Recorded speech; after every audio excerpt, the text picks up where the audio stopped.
Next Door Mormon, now calling herself What Mormons Believe, there's a series of videos. Type in Next Door Mormon or Mormon Next Door or What Mormons Believe, and it'll come up with this bubbly, cute, white lady with boobs. Perky attitude, not breasts. But I digress. Do Mormons get their own planet? She claims that this is from the musical, the Book of Mormon, and that, where does this come from? It's a mystery. No, it's not. It's in The Pearl of Great Price and Doctrines and Covenants. These two books, there's something called the Quad, which is the King James Bible, the Book of Mormon, Doctrines and Covenants, and Pearl of Great Price. That's their holy scriptures. And Doctrines and Covenants and Pearl of Great Price supersede the Book of Mormon and the Bible. But in Doctrines and Covenants, it's in there. You get your own planet.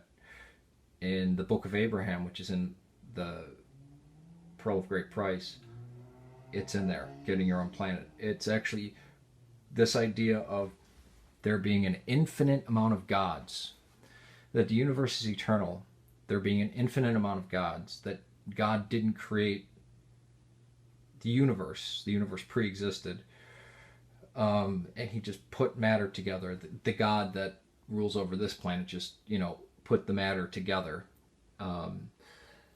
and then ruled over it and had spirit children. This whole idea of gods forming planets, and through having sex with their heavenly wives, birthing children down below who would then go on to become gods to create more planets. This is called the eternal law of progression.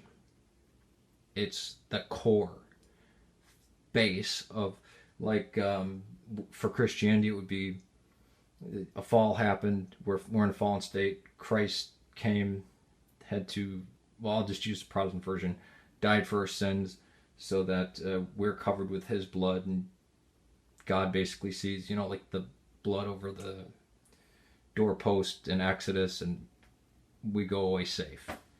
The Orthodox understanding is different. It's all of reality getting pulled back to God.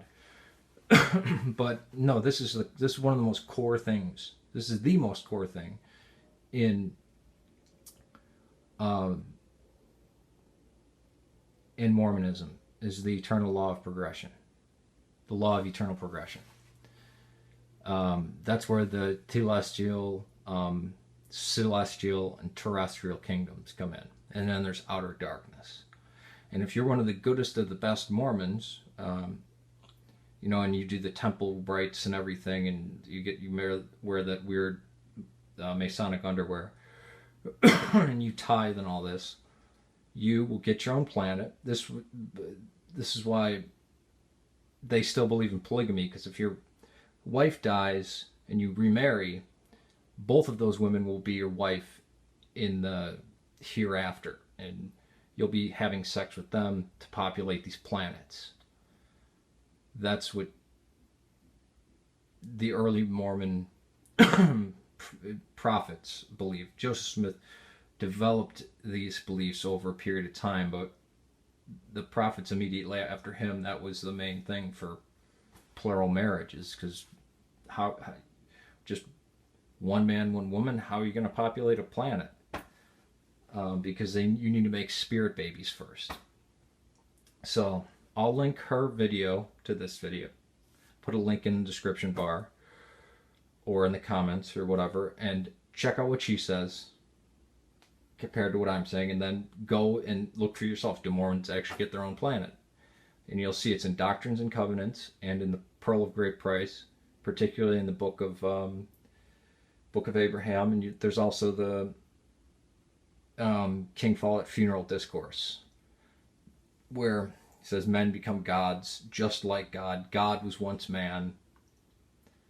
There's no monotheist. It's the most polytheistic religion. And yeah, it's wow.